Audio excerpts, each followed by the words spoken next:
If you're a billionaire, why are you a billionaire? No hate, but yeah, give your money away, shorties. When do we want it? Now! And if we don't get it, shut it down! And if we don't get it, shut it down! And if we don't get it, shut it down! We're constantly told that the top 1% is the greatest threat to ordinary Americans, but the top 1% isn't carjacking people at gas stations.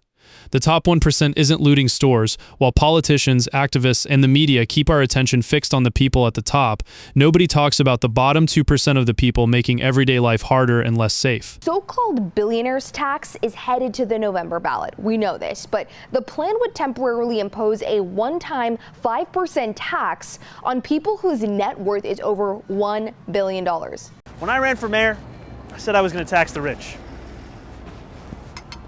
Well, today, we're taxing the rich. While the conversation stays focused on the very top, everyday Americans are living with a completely different reality. A destructive wave of lawlessness driven by the bottom 2% of society. Retailers nationwide lose an estimated $100 billion annually to theft and inventory shrink. This is why the shelves are locked down and security trackers are glued to every item. You can't even buy basic things like deodorant, laundry detergent, or not even cheese without waiting for an employee to unlock a plastic cage. This isn't corporate greed, it is a direct response to rampant, unchecked retail theft and organized shoplifting. You are not oppressed by 1% of the society, you are being oppressed by the bottom 2% of society. If you think you cannot be oppressed by oppressed class, it's like saying you cannot be racist if you're black. One of the most prolific organized retail thieves in Western Washington is facing new charges. Janice Downs, a.k.a. Jenny Smith, a.k.a. Punchy, is back in jail after just getting released from prison in January. She's a prolific, organized career theft criminal, and so we're very familiar with her. Decades of expansive welfare programs have subsidized the exact behaviors that breed chaos. When single motherhood pays better than marriage and low-skill work, you get multi-generational dependency. The bottom doesn't lack money. Trillions spent on anti-poverty programs prove that. They lack the discipline. The greatest predictor of crime isn't poverty, it's fatherlessness.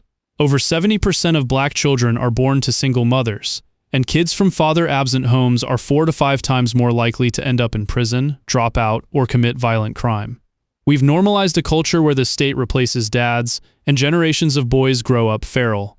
Billionaires didn't create the 70% out-of-wedlock birth rate in some communities. Cultural choices did. If you look in the black community in the 1960s, single motherhood rate was 21%.